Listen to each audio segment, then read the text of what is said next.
children in their states where they can get a proper education. The numbers are horrible the way it is, and we're going to make a move that's very big.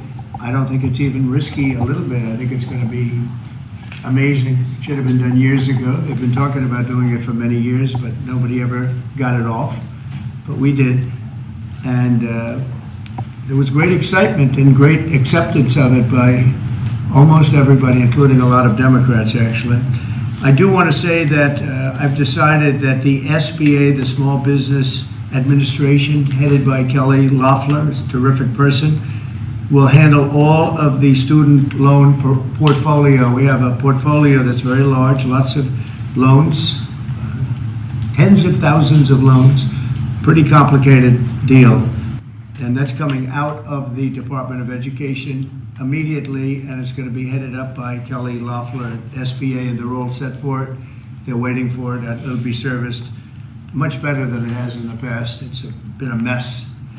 And also, Bobby Kennedy, the Health and Human Services, will be handling special needs and all of the nutrition programs and everything else. Rather complex, but that's going to be headed by and handled by Health and Human Services. So I think that'll work out very well. Those two elements will be taken out of the Department of Education, and then all we have to do is get the students to get guidance from the people that love them and cherish them, including their parents, by the way, who will be totally involved in their education along with the boards and the governors and the states. And it's going to be a great situation. I guarantee that in a few years from now, I hope I'm going to be around to see it, but I think we're going to see a lot of it. I think that you're going to have tremendous results. You're going to have results like Norway, Sweden, Denmark, a lot of the countries that do so well. I think you're going to have a lot of those results. If you look at Iowa and Indiana and Idaho, so many places that run so well, Florida, Texas, big ones, you're going to have great education, much better than it is now at half the cost. And we're not even doing it as a cost item, although you will save probably half, maybe more than that. And you're not going to be at the bottom of the list. You're going to be much higher. And maybe you'll be, I will guarantee some of the states will be at the top of the list. They'll be comparable or better than these number 1, 2, 3, 4, 5 the countries that are in the top 5 positions. So that's, to me, it's very exciting, and it's been received very well. So I just wanted to tell you about the student loans and special needs.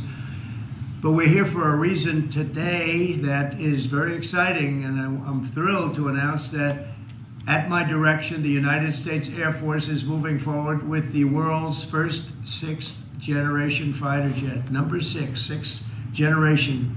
Nothing in the world comes even close to it, and it'll be known as the F-47. The generals picked a title, and it's a beautiful number, F-47.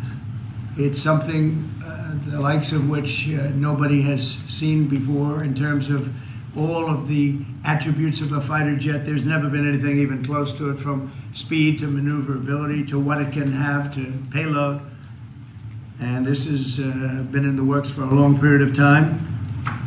After a rigorous and thorough competition between some of America's top aerospace companies, the Air Force is going to be awarding the contract for the next generation air dominance platform to Boeing.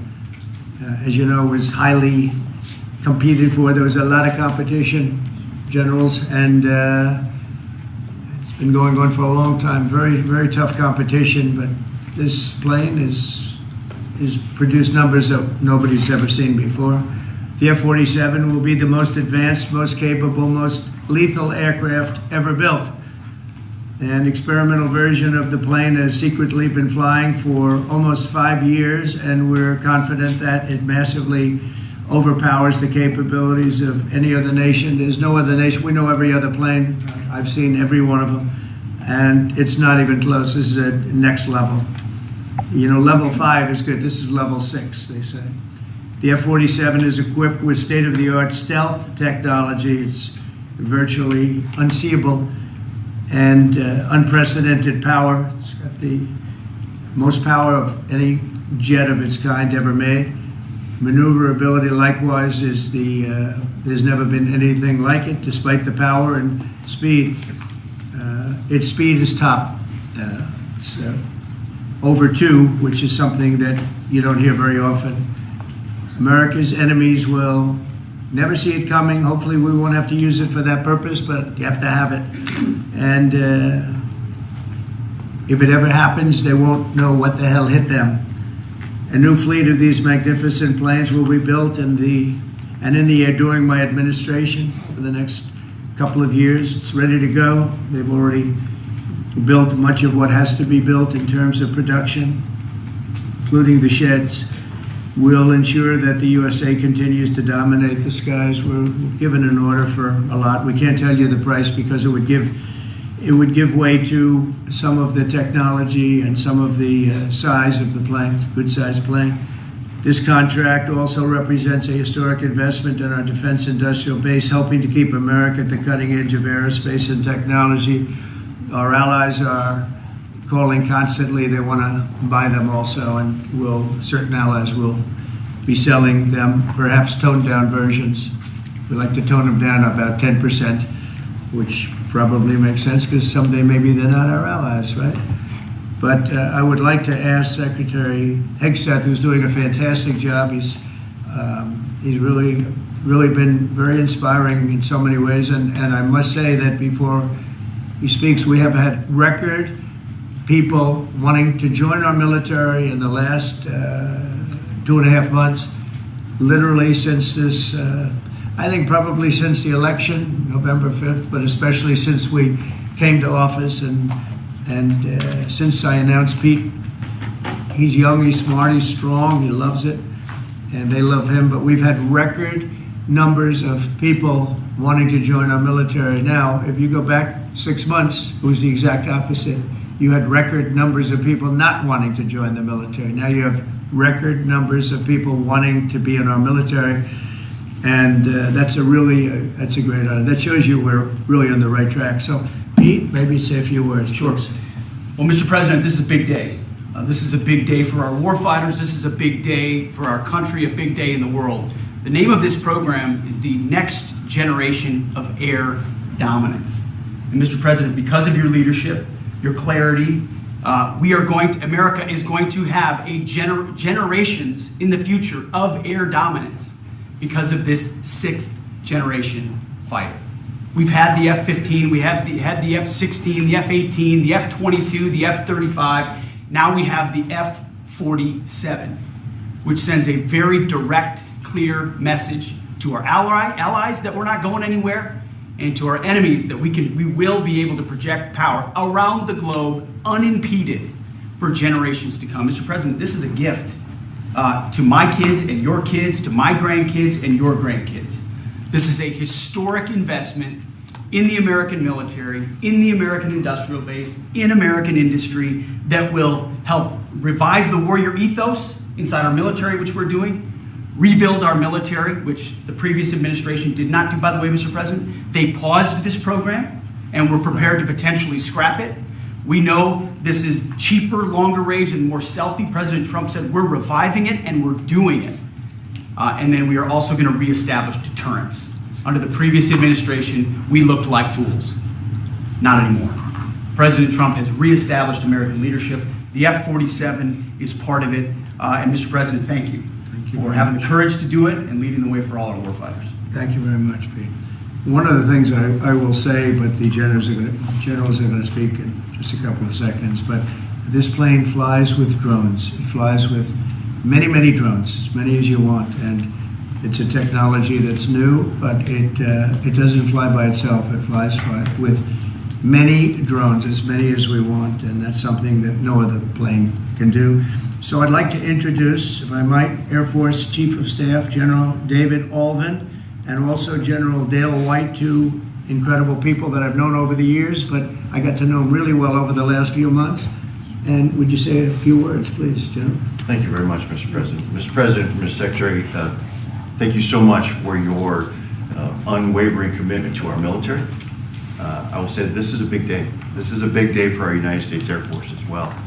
You know, air dominance is not a birthright, but it's become synonymous with American air power. But air dominance needs to be earned every single day.